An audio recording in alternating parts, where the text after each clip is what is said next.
Yo, welcome back, kembali lagi di channel Atwa Hayato.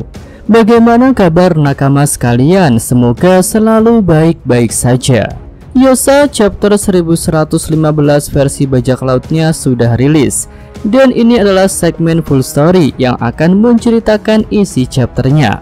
Oke lah, tanpa basa-basi lagi, langsung aja kita masuk ke pembahasannya. Judul chapternya adalah bagian-bagian benua. Judul ini berkaitan dengan cerita Vegapunk di chapter ini yang menerangkan bahwa 1000 tahun lalu dunia ini punya benua-benua besar, namun sudah tenggelam dan hanya menyisakan beberapa bagian-bagian kecil saja.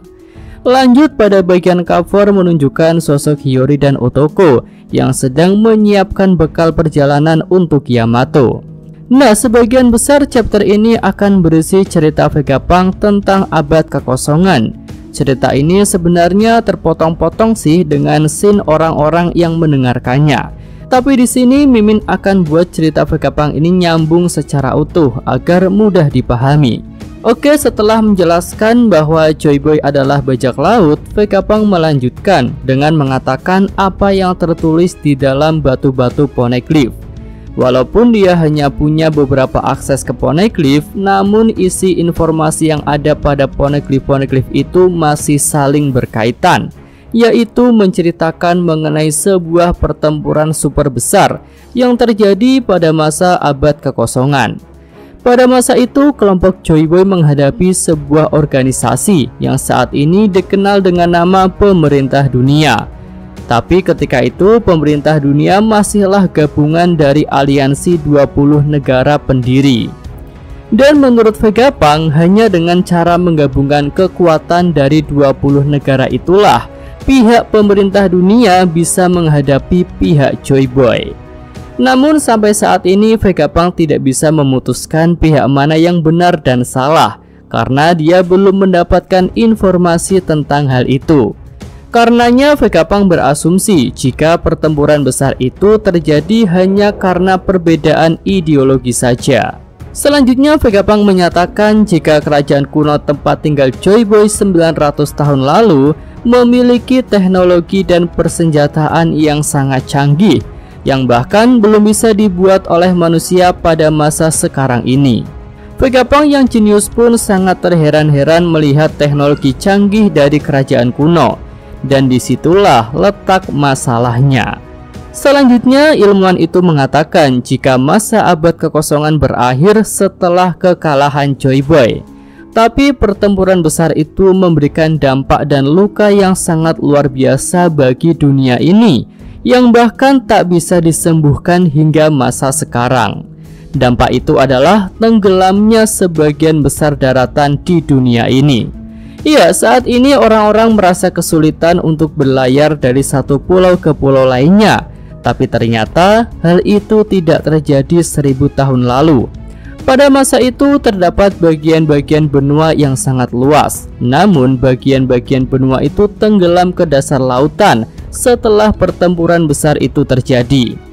Lalu pulau-pulau yang tersisa saat ini hanyalah bagian-bagian kecil dari benua yang tidak tenggelam. Sebagian besar benua itu tenggelam karena air laut naik setinggi 200 meter. Kenaikan air laut setinggi itu merupakan hal yang sangat tidak wajar jika terjadi secara alami dalam kurun waktu 100 tahun saja. Jadi Vegapunk menyimpulkan jika kenaikan air laut itu terjadi karena suatu hal yang dibuat, bukan secara alami. Dan akhirnya alasan mengapa air laut bisa naik setinggi itu sudah terjawab oleh Vegapunk beberapa hari yang lalu. Hal itu disebabkan oleh teknologi senjata kuno yang punya kekuatan untuk menenggelamkan dunia. Lalu faktanya senjata-senjata kuno dengan kekuatan seperti itu masih ada hingga masa sekarang dan hanya menunggu untuk digunakan lagi. Dengan kata lain, pertempuran besar yang terjadi pada masa abad kekosongan itu masih berlangsung. Ya, itu adalah cerita panjang Vegapunk yang sudah menerangi sejarah kelam abad kekosongan. Selanjutnya kita beralih pada kejadian lain yang mengiringi cerita Vegapunk itu. Yang pertama menunjukkan ibu kota bunga di Wano yang terlihat damai. Bendera bajak laut topi jerami dipasang di bagian pusat kota. Terlihat Momonosuke, Kinemon, Otama, dan Shinobu beserta beberapa orang lain sedang mendengarkan siaran Vegapunk bersama-sama. Di sini Momo terlihat tahu beberapa informasi mengenai Joy Boy. Ya itu wajar sih, karena kan dia memang sudah membaca buku catatan perjalanan Oden, dan Momo juga bisa berinteraksi dengan Zunisa. Selanjutnya kita melihat sosok yang tak terduga kemunculannya. Dia adalah Kapten Kid. Tapi tunggu dulu ya. Ternyata Kapten Kid ini Kapten Kid gadungan guys, alias palsu. Ya, itu adalah Demaro Black, bajak laut yang pernah menyamar sebagai Luffy.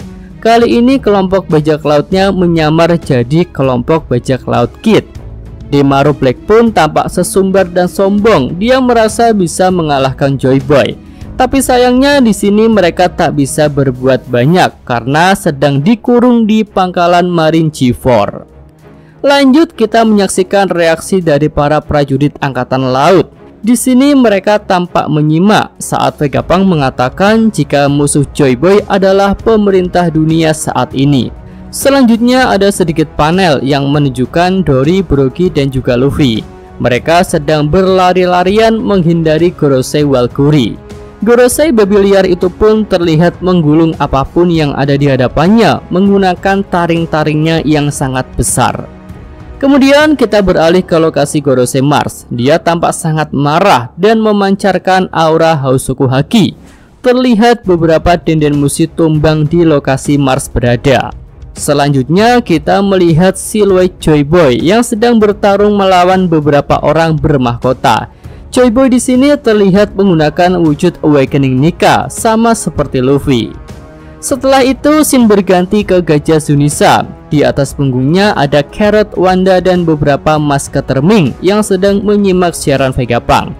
Mereka pun tampak kagum saat tahu bahwa 900 tahun lalu ada persenjataan modern yang melebihi masa sekarang. Oke, lanjut. Di sini ada bajak laut Foxy. Mereka terlihat terdampar di lautan dengan sebuah kapal kecil. Bos Foxy terlihat tidak mempercayai Vegapunk. Kemudian kita kembali ke Pulau Egghead, tepatnya di lokasi Stacy berada. Di sini Stacy mendapatkan kabar dari Edison untuk segera pergi dari tempat itu dan meninggalkan pelindung Frontier Dome. Karena nyatanya pelindung itu tak berguna untuk melindungi mereka dari para Gorosei yang bisa menembusnya dengan mudah. Edison pun yakin jika kru topi jerami akan bisa meninggalkan Pulau Egghead dengan selamat. Sementara itu kita melihat Gorosei Saturn sedang berjalan dalam wujud manusia. Sama seperti Mars, dia juga memancarkan Hausoku Haki dan menjatuhkan beberapa denden musuh.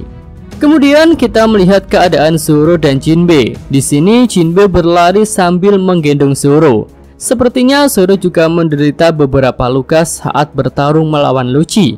Karena itulah Jinbe menggendong Zoro agar lebih cepat sampai ke lokasi Nami. Di sisi lain Nami sudah tak sabar untuk segera berangkat karena memang situasinya sudah semakin genting. Terlihat kapal-kapal angkatan laut sudah memblokade pantai bagian timur laut. Dan itu adalah bagian wilayah yang akan digunakan kru topi jerami untuk pergi. Jadi kapal-kapal angkatan laut itu bisa saja melakukan serangan ketika kapal Sanigo melintas. Iya, scene kembali kepada Stacy. Di sini dia tampak putus asa karena kematian Vegapunk asli. Stacy mengatakan tak punya tujuan hidup lagi. Lanjut kita melihat aksi dari Gorosei Nasujuro yang bisa mengatasi perlawanan banyak orang dengan mudah. Mulai dari Sanji, Bonnie, Oimo, dan Kahashi. Nasujuro bahkan sempat akan menghabisi Bonnie. Beruntung Franky bisa menyelamatkannya. Nah, setelah itu kuda liar Nasujuro melompat dan memotong laboratorium Vegapunk jadi dua bagian. Karena hal itu, para si Purple dan Serapim yang terkurung berjatuhan ke bawah. Kemudian kita juga bisa melihat lokasi Koshiro di desa Shimotsuki. Dia sedang menyimak siaran Vegapunk. Lalu pasukan revolusi juga tampak sangat terkejut saat mengetahui jika sebagian besar benua telah tenggelam ke lautan. Kemudian di kampung halaman Nami ada Nojiko dan Gensu yang sedang menyimak siaran Vegapunk bersama orang-orang lainnya. Tapi di sini Nojiko memutuskan untuk pergi ke tempat lain. Oke, lanjut kita beralih ke kampung halaman Chopper. Di sini ada Dr. Kureha dan Dalton. Dokter tua itu terlihat sangat tertarik dengan cerita Vegapunk. Kemudian kita juga bisa melihat lokasi Vivi dan Morgan. Putri Alabasta itu tampak sangat serius menyimak siaran dari Vegapunk. Dan yang terakhir ada sosok Im Sama di Mariejoa. Di sini Im Sama masih digambarkan dalam bentuk siluet. Namun kedua matanya terbuka lebar seolah menunjukkan amarah yang besar. Oke, itu aja pembahasan untuk segmen full story chapter 1115 ini. Yosa, Mimin, atau Hayato. Terima kasih. Oke, cukup sekian video kali ini. Semoga nakama sekalian menyukainya. Terima kasih udah nonton. Jangan lupa like-nya dan subscribe channel Atwa Hayato. Yo!